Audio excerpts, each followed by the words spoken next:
Hello প্রিয় দর্শক, আশা করি সবাই ভালো আছেন। বিচরণ চ্যানেলের আজকের দারুণ এক পর্বে আপনাদের আন্তরিক স্বাগত জানিয়ে শুরু করছি আজকের ভ্রমণযাত্রা। চলুন আজকে একটা অন্যরকম অভিজ্ঞতার পথে পা বাড়াই।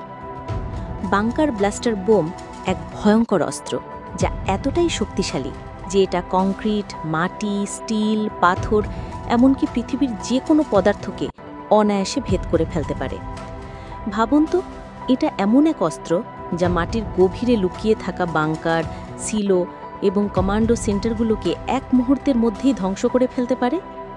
আপনি আপনার চোখের সামনে এমন এক দৃশ্য দেখবেন যেখানে শত্রুর সমস্ত নিরাপদ আশ্রয়স্থল এক ঝলকেই চুরমার হয়ে যাচ্ছে, একেবারে নিশ্চিহ্ন হয়ে যাচ্ছে। এই বোমাগুলো এমন ভয়াবহ শক্তিতে সজ্জিত যে ইরানের পারমাণবিক কেন্দ্রগুলোর মতো অভেদ্য দুর্গে আঘাত হানতে ইসরায়েলের যে কোনো সাধারণ বোমাই যেখানে ছিল অক্ষম, কিন্তু বাংকার ব্লাস্টার বোমার কাছে এই দুর্গ প্রায় বিধ্বস্ত হয়ে গেছে। একসময় ইরান তাদের পারমাণবিক কেন্দ্রগুলোকে এতটাই সুরক্ষিত রেখেছিল যে আমেরিকা বাধ্য হয়ে তাদের এই mother of all bunker blaster বোমা দিয়ে আঘাত হেনেছে। যদিও ইরান আগে থেকেই তাদের ইউরেনিয়ামগুলো অন্য নিরাপদ স্থানে সরিয়ে ফেলেছিল, সেটা যদি না করত তবে হয়তো এতক্ষণে ইরান জুড়ে এই বোমার আঘাতে রেডিয়েশন ছড়িয়ে পড়ত। হ্যাঁ, এই বোমা এতটাই ভয়াবহ, এতটাই শক্তিশালী। আর আজ আমরা জানব এই অস্ত্রগুলোর রহস্য, যেগুলো আমেরিকান সেনাবাহিনীকে ইরানের অভেদ্য দুর্গগুলোতে আক্রমণ করার সাহস জুগিয়েছে।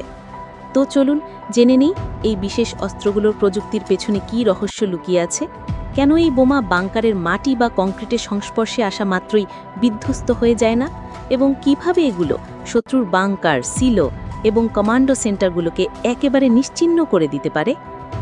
এই অস্ত্রগুলোর ভেতরে গতি, শক্তি এবং উন্নত গাইডেন্স সিস্টেমের এক অদ্ভুত সংমিশ্রণ লুকানো রয়েছে।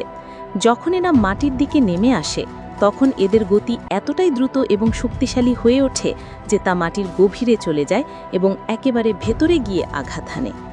যেমন GBU-28, বিশ্ববিখ্যাত বাংকার ব্লাস্টার বোমাটা যখন আকাশ থেকে নিচে নেমে আসে তখন এটা মাটি এবং কংক্রিট ভেদ করতে এত পরিমাণ শক্তি অর্জন করে যে তা আগে কখনো দেখা যায়নি। এই বোমাটা প্রায় 5000 পাউন্ড ওজনের এবং এটা 100 ফুট মাটি বা 20 ফুট শক্ত কংক্রিট ভেদ করতে পারে, যেখানে অন্য বোমাগুলো একটুও প্রবেশ করতে পারে না। এছাড়া AGM-158 জ্যাস মিসাইলের মতো গতি এতটাই প্রবল যে এটা 230 মাইল দূর থেকেও সঠিকভাবে লক্ষ্যবস্তুতে পৌঁছাতে সক্ষম হয়, এবং সেই শক্তি দিয়ে এটা শত্রুর দুর্গের মধ্যে প্রবেশ করে এবং তাদের গোপন আস্তানাগুলোকে মুহূর্তের মধ্যেই ধ্বংস করে দেয়। এখন আপনাদের মনে প্রশ্ন আসতে পারে, কিভাবে এই বাংকার ব্লাস্টার বোম এত শক্তিশালী হয়ে উঠতে পারে? কেন এটা মাটি বা কংক্রিটের সংস্পর্শে আসা মাত্রই অন্য বোমার মতো ব্লাস্ট না হয়ে শত শত ফুট গভীরে ঢুকে পড়ে? মূলত এর পেছনে রয়েছে কাইনেটিক এনার্জি। এই শক্তির ক্ষমতা এতটাই বেশি যে এটা মাটি এবং কংক্রিটের স্তর ভেদ করে ভেতর গিয়ে সবকিছু ধ্বংস করে দেয়। যে কোনো বাংকার বা শক্ত দুর্গের প্রাচীর ভেদ করতে এই অস্ত্রের গতি এবং শক্তি একে অপরকে সাহায্য করে।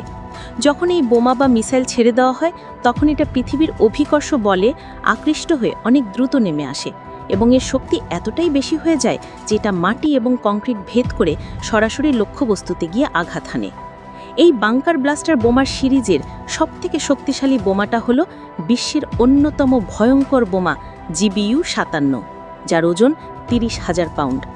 এই বোমাটা দিয়ে আমেরিকা ইরানের পারমাণবিক কেন্দ্রগুলোতে আঘাত হেনেছে, এবং এটা 200 ফুট কংক্রিট বা 300 ফুট মাটি ভেদ করতেও সক্ষম। এর গঠন এতটাই শক্তিশালী যে এটা যে কোনো দুর্গ ভেদ করতে সক্ষম, এমনকি পারমাণবিক বাংকারও। মূলত এই বাংকার ব্লাস্টার বোমার সবচাইতে গুরুত্বপূর্ণ বৈশিষ্ট্য হলো এর ডিলে ফিউজ, যেখানে সাধারণ বোমাগুলো আঘাতের সঙ্গে সঙ্গে বিস্ফোরিত হয়ে যায়, কিন্তু বাংকার ব্লাস্টার বোমাগুলির বিস্ফোরণ ঘটে নির্দিষ্ট সময় পরে, যখন তা সঠিক গভীরে গিয়ে পৌঁছায়। এর মাধ্যমে বিস্ফোরণটা আরও বেশি সুনির্দিষ্ট এবং কার্যকরী হয়ে ওঠে। উদাহরণস্বরূপ GBU-57-এ একটা কাস্টমাইজেবল ডিলে ফিউজ ব্যবহার করা হয়, যাতে এটা কংক্রিট বা মাটি ভেদ করার পরে বিস্ফোরিত হয়। এতে বিস্ফোরণের শক্তি নির্দিষ্টভাবে লক্ষ্যবস্তুতে পৌঁছায়। আবার তরাস্কে 335 মিসাইলের মতো অস্ত্র দুটো পর্যায়ে বিস্ফোরণ সিস্টেম ব্যবহার করে, যা প্রথম বিস্ফোরণ দিয়ে পথ পরিষ্কার করে এবং দ্বিতীয় বিস্ফোরণ সঠিকভাবে লক্ষ্যবস্তুতে গিয়ে আঘাত হানে। এখন নিশ্চয়ই আপনি বুঝতে পারছেন যে এই বাংকার ব্লাস্টার বোমা মাটি এবং কংক্রিটের সংস্পর্শে আসা মাত্রই কেন বিস্ফোরিত হয় না। শুধু তাই না, বাংকার ব্লাস্টার বোমা এবং মিসাইল যখন নির্দিষ্ট লক্ষ্যবস্তুতে আঘাত হানতে প্রস্তুত হয়ে ওঠে, তখন তারা একটা অত্যাধুনিক গাইডেন্স সিস্টেম ব্যবহার করে, যেটা তাদেরকে নিশ্চিত করে যে তারা সঠিক জায়গায় পৌঁছাবে কোনো রকম ভুল ছাড়াই। GBU-57-এর মতো বোমায় লেজার গাইডেন্স ব্যবহার করা হয়, যা এটাকে সঠিক লক্ষ্যবস্তুতে পৌঁছাতে সহায়তা করে। এই গাইডেন্স সিস্টেমের মাধ্যমে একটা সাধারণ ভুলও বড় বিপর্যয় ডেকে আনতে পারে, তাই এ সঠিক থাকা অত্যন্ত গুরুত্বপূর্ণ। এছাড়া AGM-158 জ্যাস মিসাইলগুলো GPS গাইডেন্স সিস্টেম ব্যবহার করে, যা তাদেরকে কঠিন পরিবেশেও সঠিকভাবে লক্ষ্যবস্তুতে পৌঁছাতে সহায়তা করে। হ্যাঁ, এভাবেই বাংকার ব্লাস্টার বোমা এবং মিসাইলের গতি, শক্তি, নিখুঁত গাইডেন্স সিস্টেম এবং ডিলে ফিউজ সিস্টেমের মাধ্যমে শত্রুর দুর্গের সুরক্ষা ভেদ করা সম্ভব হয়। কিন্তু এখানেই শেষ না। ভাবছেন এগুলো হয়তো পৃথিবীর সবথেকে ভয়ঙ্কর বোমা? না, আপনাকে চমকে দেওয়ার জন্য এর থেকেও ভয়ঙ্কর বিধ্বংসী বাংকার ব্লাস্টার আছে, যেগুলো বাংকার ধ্বংসের জন্য আরও ভয়ঙ্কর এবং শক্তিশালী। এই অস্ত্রগুলোর ক্ষমতা এমন যে এগুলো এমন গভীরতায় ঢুকতে পারে যেখানে অন্য অস্ত্র পৌঁছাতেও পারত না। এগুলো শুধু শত্রুর দুর্গই ভেদ করতে পারে না, বরং একে একে সবকিছু ধ্বংস করে ফেলে। যেমন থার্মোবারিক অস্ত্র। অত্যাধিক তাপ এবং চাপে এই অস্ত্রগুলো এমনভাবে তৈরি যেন ভয়াবহ তাপমাত্রার বিস্ফোরণ ঘটাতে পারে, যা শক্তিশালী বাংকার, টানেল এবং গুহাগুলোকে এক মুহূর্তের মধ্যেই গুঁড়িয়ে দেয়। যখনই অস্ত্র বিস্ফোরিত হয়, তখন এটা একটা অ্যারোসল ক্লাউড তৈরি করে, যা অক্সিজেনের সাথে মিশে এক ভয়ঙ্কর তাপমাত্রার বিস্ফোরণ ঘটায়।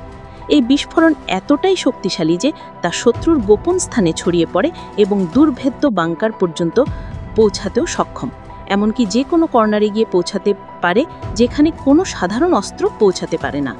আরও আছে EPNW।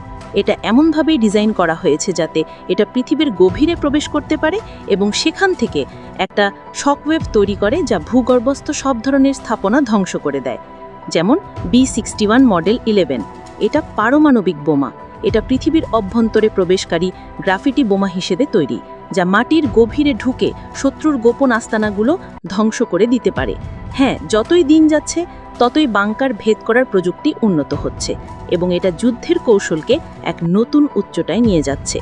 এই অস্ত্রগুলোর শক্তি, নির্ভরতা এবং গতি যুদ্ধের ধরনই যেন বদলে দিচ্ছে, যেমনটা আমরা আমেরিকার ইরান আক্রমণের মাধ্যমে দেখতে পেলাম। হুসেন মামুন হীরা, বিচরণ।